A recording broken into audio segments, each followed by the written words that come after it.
today we're going to be talking about the voice of God.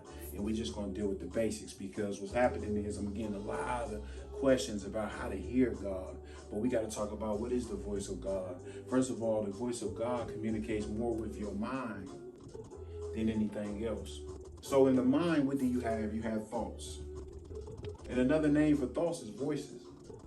When you hear somebody say, I was just thinking that means in their mind, they heard a voice saying the same thing as what you were saying before you said it. So now we understand that thoughts are voices and they come in our mind. We have to understand who's behind the voices. When you understand who's behind the voices, then you will be able to distinguish between God's voice, the enemy's voice, and your voice. Let's talk about that. So now we have voices that come from either the enemy or God. Now, we don't call him just the devil, Lucifer, because we understand that we don't have one enemy, we have many enemies, but we only have one God. So God wants us to understand that there's a difference between his voice and the enemy's voice, or there's a difference between the voices that work for God and the voices that work for the enemy. God uses angels to give us messages. The enemy uses angels to give us messages too. And another name for angel is just messenger. So the male man could be considered an angel of male. So this is the hour where you got to recognize the difference between the voices of the enemy and the voices of God.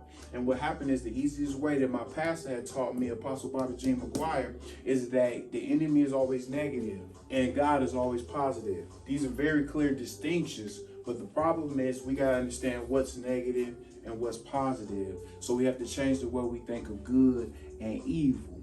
Because if you look at good as just good and you look at evil as just evil, you're going to miss the context of good and evil, because sometimes the enemy will do good so that it'll have a negative result.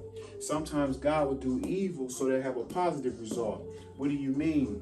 The enemy will cause you to sell drugs and give you as much money up front with the girls, the cars, and everything you want, but the end result is you end up in jail. So he used something good to have a negative result. God will whoop you, and he will send something to challenge you so that it will push you in a place where you are ready for the next level and the next miracle, the next dimension in your life. He will use something evil to push you into something positive. So evil and good can be considered positive and negative. When you start looking at it like that, then you'll start understanding that they're interchangeable, because they're twins. Good and evil walk together. We ate from the tree of the knowledge of good and evil. It's a conjunction. It means they walks together. So good is not good and evil is not evil. It depends on the intentions that's behind it. And this is why we got to deal with the mind, because the mind is where the intentions lie. So in your mind, you got to deal with God and the enemy. You got to deal with positive and negative. And you got to understand when to put which in what category. So the basic understanding is that if it has a positive result, it's God. If it has a negative result, it's not. So what do you mean?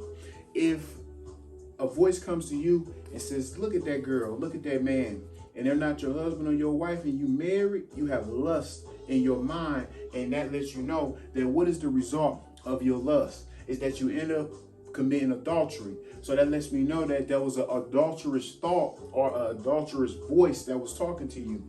So that voice would be considered negative, and it would be the enemy.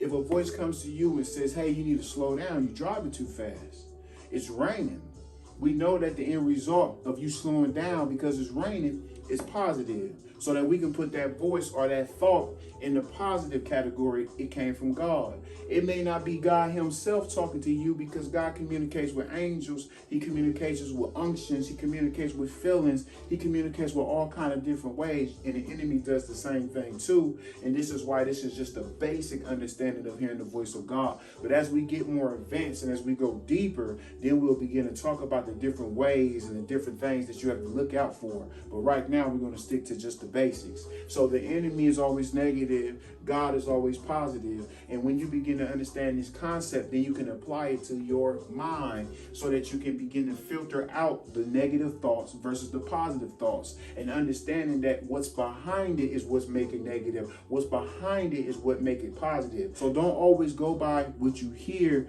until you understand what you're hearing.